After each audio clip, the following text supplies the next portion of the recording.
Sweden is a day away from one of the more disruptive elections in recent European history.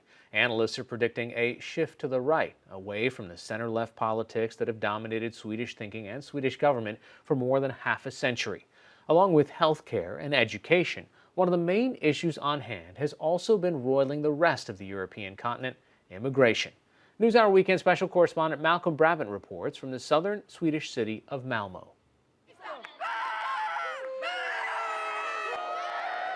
More than any other election in recent history, this is a battle for Sweden's soul. Often idealised as a model society, Sweden is now divided between those who want it to remain generous, egalitarian and open to foreigners, and others who vigorously oppose immigration and multiculturalism.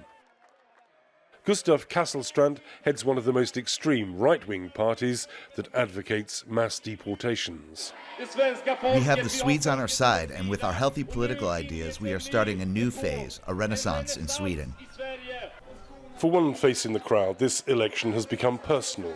He's a 23-year-old refugee from the Syrian city of Homs. Abed al-Muqabel left Syria when he was 17, before he could finish his high school education. In September 2015, we met Abed at this mosque in Izmir on the Turkish coast, where hundreds gathered before taking rubber dinghies to the Greek islands en route to northern Europe. I'm planning to go to Sweden. If I study there, I'm willing to give Europe back what they gave me. To give them back what they gave me. They gave me shelter. I gave them back my whole energy to build their country. Abed managed to reach Sweden before the refugee trail to northern Europe was closed. Since then, he's almost finished his high school education and did so in Swedish. He has 2 jobs to pay for his tuition fees. He does not receive welfare benefits. He hopes to study psychology at university, but fears the rise of the right will thwart his ambitions. The anti-immigrant parties are trying to sell the people that the Muslims, which are the majority of the immigrants that have sought asylum in Sweden, that they are trying to invade the country, that the Muslims have organized and are planning to invade the country, that the Swedish traditional culture is under attack, which is completely false, not true.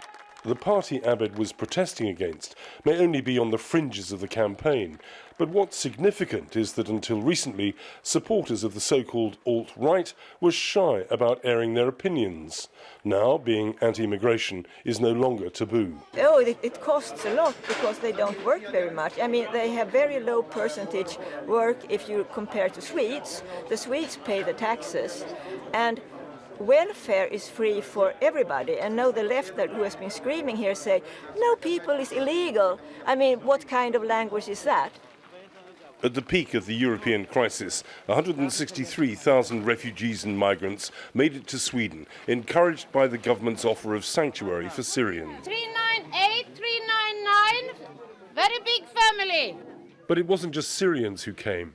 There were asylum seekers from across the developing world, lured by the prospect of subsidized housing and generous welfare benefits. The city of Malmö in the south was a particular magnet. Sweden hoped that other European countries would follow its example. The then Migration Minister Morgan Johansson was frustrated that many EU partners closed their borders instead. What do you say to those people who think that your immigration policy, your open door policy, is naive? Just turn on your television set and see for yourselves what these people are fleeing from.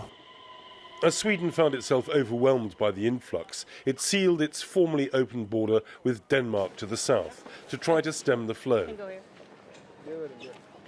It was like closing the stable door after the horse had bolted, say those on the right, like the alternative for Sweden's Gustav Kasselstrand. The politicians have forced policy upon us with mass immigration that we have never ever voted for, never ever supported. Prime Minister Stefan Löfven presided over the influx, which has strained the hallowed welfare system and changed Sweden to the point where 1 in 4 of the population now comes from a foreign background. His centre-left Social Democrat Party advocates high taxation to pay for the cradle-to-grave safety net.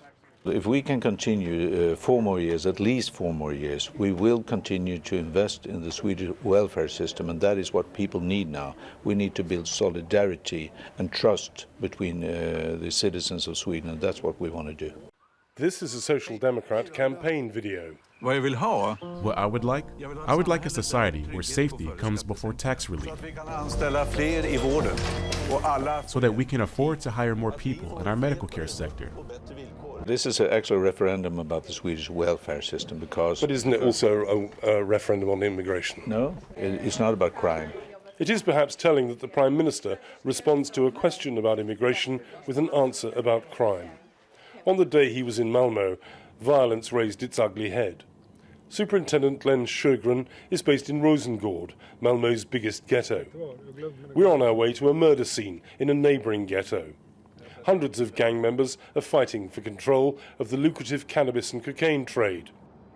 According to the police, almost all of those involved have immigrant backgrounds. This year, so far, 11 homicides and shootings involved. For many Swedes, the gang war symbolises a failure of integration. It fuels resentment against immigrants. The latest victim was 20 years old. He was killed next to a local mosque. The fact that rivals are killing each other is of little comfort because the number of shootings is on the rise and often there's crossfire. My name is Jimmy Ackesson, and I will do everything in my power to solve this chaos that you Social Democrats and you Liberals have created. Jimmy Åkesson is benefiting most from Sweden's growing sense of insecurity. He leads yet another far-right party, the anti-immigrant Sweden Democrats. The party has neo-Nazi origins, but it's jettisoned its more extreme policies and members who espouse openly racist views. Despite becoming more mainstream, the Sweden Democrats are widely regarded as pariahs. In one election video, Åkesson paints an apocalyptic image of Sweden that critics say whips up the climate of fear. Mass immigration hasn't paid off. We know that today. And we know that in reality, it inflicts enormous costs and a huge burden on our society. You have created a Sweden where families are forced to move because they no longer feel safe in their own homes. One reason why the right is gaining ground is that many working and middle-class voters have abandoned the centre-left Social Democrats because they believe the party ignored their concerns over immigration. According to the latest opinion polls, the centre-left Social Democrats of Prime Minister Löfven are going to get the most votes, but not enough for him to form a government outright, and so he's going to have to try to form a coalition. Although the right-wing Sweden Democrats are on course to become the second biggest party, the Prime Minister has made it absolutely clear that he will do everything he can to prevent them from having any influence. For me, one thing is very clear: no cooperation or dependence on the Sweden Democrats. That's ignoring a large percentage, perhaps, of the Swedish people who have those views, isn't it? This is a party with values so far from mine. They do not protect that each individual has the same human value. They speak bad about minorities. They threaten media. This is a party this is not just another party. This is an extreme party. A party with some unexpected support.